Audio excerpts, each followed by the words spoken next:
तो ओम नमः शिवाय, श्री शिवाय नमस्तुभ्यं, जय श्री महाकाल। जी हाँ भक्तों, क्या आपके भी घर में कोई ऐसा व्यक्ति है जिसका विवाह नहीं हो पा रहा? आप लोग बहुत ज़्यादा परेशान हैं उसके विवाह को लेके कि आखिरकार हमारे घर का जो व्यक्ति है इसका विवाह क्यों नहीं हो पा रहा।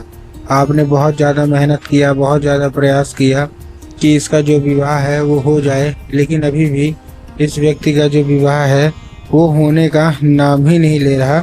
और आपको समझ में भी नहीं आ रहा कि आखिर ऐसा क्या हो गया जिसके कारण इस व्यक्ति का जो विवाह है वो नहीं हो पा रहा। तो आपको परेशान होने की कोई भी आवश्यकता नहीं है, क्योंकि आज जो मैं आपको उपाय बताने वाला हूँ, अगर आपने उसको ध्यान से सुन लिया और अच्छे से कर लिया तो अवश्य रूप से सारी इच्छा मनोकामना जो है वो पूरी होनी ही होनी है।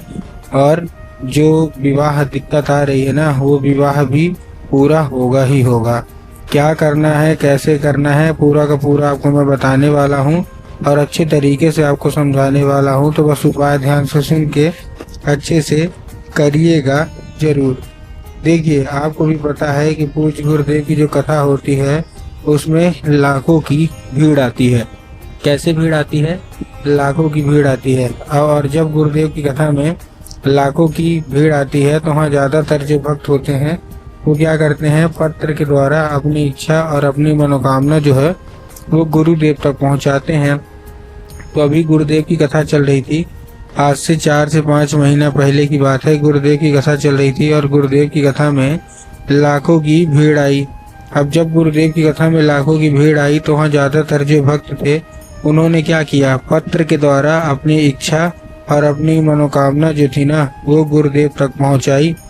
अब जैसे ही गुरुदेव के पास पत्र पहुंचा और गुरुदेव ने पत्र पढ़ा तो वहां गुरुदेव ने देखा कि ज़्यादातर जो भक्त हैं उनकी क्या है, केवल और केवल एक ही इच्छा और एक ही मनोकामना है कि गुरुदेव, हमारा घर में एक व्यक्ति है जिसका विवाह नहीं हो पा रहा। हम लोग बहुत ज़्यादा परेशान हैं कि आखिर क्यों इसका जो विवाह है वो नहीं हो पा रहा। हमारे समझ में भी नहीं आ रहा कि आखिर ऐसा क्या हो गया जिसके कारण इस व्यक्ति का जो विवाह है वो नहीं हो पा रहा। कृपया करके कोई उपाय बता दे ताकि इस व्यक्ति का जो विवाह है वो अच्छे से हो जाए। हमने क्या कुछ नहीं किया, बहुत अच्छे इसको पंडितों से दिखाया, बहुत ज़्यादा उसकी कुंडली मिलवाई, हर एक चीज़ करवा लिया, लेकिन अभी भी विवाह होने का नाम ही नहीं ले रहा। कृपया करके कोई उपाय बता दे ताकि इसका जो विवाह है वो अच्छे से हो जाए।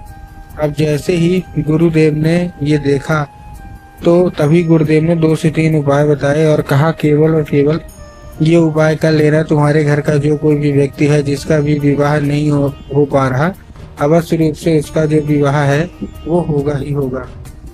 अब जैसे ही गुरुदेव ने उपाय बताया तो लोगों ने जा जाके इस उपाय को घर में करना शुरू कर दिया। अब जैसे ही लोगों ने जा जाके इस उपाय को घर में करना शुरू कर दिया, वही लोग गुरुदेव की कथा में मात्र 1 से 1.5 महीने बाद वापस आए। अब जब वही लोग गुरुदेव की कथा में वापस आए तो उन्होंने क्या किया, फिर से एक बार गुरुदेव को पत्र लिखा, लेकिन ये वाला जो पत्र था ये गुरुदेव को धन्यवाद के रूप में पत्र था कि गुरुदेव धन्य हो आपका, आपके द्वारा बताया गया उपाय हमने कर लिया है, हमारी सारी इच्छा मनोकामना जो है वो भी पूरी हो गई है, आपका कोटि कोटि धन्यवाद। तो देखिए, जो लोग भी मेरी आवाज़ सुन रहे हैं ना, अगर आपको भी जानना है कि आखिर ऐसा कौन सा उपाय है जिसको करने मात्र से इच्छा मनोकामना पूरी हो जाती है, तो चलिए हम बताते हैं आपको आज की इस वीडियो के माध्यम से कि आपको करना क्या है। तो बस उपाय ध्यान से सुन के अच्छे से करिएगा जरूर। तो देखिए, जो हमारा सबसे पहला उपाय है, इस उपाय में आपको सबसे सिंपल सा लेना क्या है, आपको सबसे सिंपल केवल और केवल लेना है 3 काली मिर्च और साथ में आपको लेना है 1 धतूरा। ठीक, ले लिया। लेने के बाद आपको करना क्या है, जैसे आपने लिया, लेने के बाद आपको सबसे पहले अपने बच्चे को बोलिएगा कि पहुंच जाए कहाँ, सीधा सीधा शिव मंदिर। अब जैसे ही आपका बच्चा शिव मंदिर पहुंचेगा, शिव मंदिर पहुंचने के बाद उसको बोलिएगा कि दक्षिण दिशा में खड़ा हो जाए और उत्तर की ओर अपना चेहरा कर ले। अब देखिए, दक्षिण और उत्तर क्या करना है। दक्षिण और उत्तर में बहुत सारे लोग कंफ्यूज होते हैं कि दक्षिण क्या है, उत्तर क्या है, हमको थोड़ा साफ साफ बताओ। तब गुरुदेव ने साफ साफ बताया है कि आप जिस भी शिव मंदिर जा रहे हैं उस शिव मंदिर का जिधर साइड जलाधारी होगा, आपको अपना चेहरा उधर साइड करके खड़े हो जाना है। ठीक, खड़े हो गए। खड़े होने के बाद आपको करना क्या है, एक नाम लेके, कौन सा, महादेव का बहुत ही सुंदर सा नाम है श्रम्भेश्वर महादेव। तो आपको करना क्या है, आपको श्रम्भेश्वर महादेव का नाम लेके और उन्हीं का स्मरण करके आपको चुपचाप क्या कर देना है, अर्पित कर देना है बस। पूज्य गुरुदेव कहते हैं कि अगर आपने ऐसा कर लिया तो अवश्य रूप से इच्छा मनोकामना पूरी होनी ही होनी है और आपके घर का जो कोई भी व्यक्ति है उसका विवाह होगा ही होगा। ये था हमारा पहला उपाय। अब हम चलते हैं अपने दूसरे उपाय की ओर। अब देखिए जो दूसरा उपाय, इसमें आपको लेना है लाल चंदन, और लाल चंदन लेने के बाद पहुंच जाना है कहाँ, सीधा सीधा शिव मंदिर। अब जैसे आप शिव मंदिर पहुंचेंगे, शिव मंदिर पहुंचने के बाद जो नंदी है ना, नंदी के एक आगे का पैर होता है जो कि उठा हुआ होता है, तो आपको नंदी के उठे हुए पैर में आपको चुपचाप क्या कर देना है, अर्पित कर देना है बस। तो नंदी के उठे हुए पैर में आपने अर्पित कर दिया।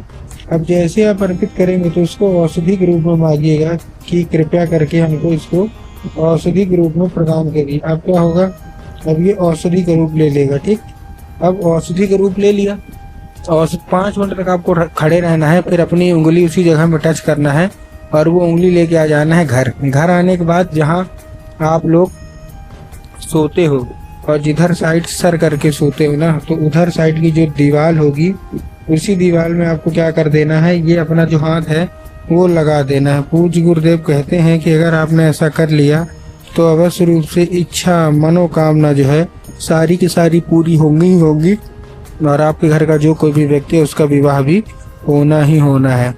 तो उम्मीद करता हूँ आज के जितने भी मैंने आपको उपाय बताए सारे के सारे बहुत अच्छे तरीके से आपको समझ में आ गए होंगे। उपाय अच्छा लगा हो तो कमेंट बॉक्स में हर हर महादेव अवश्य रूप से लिख दें।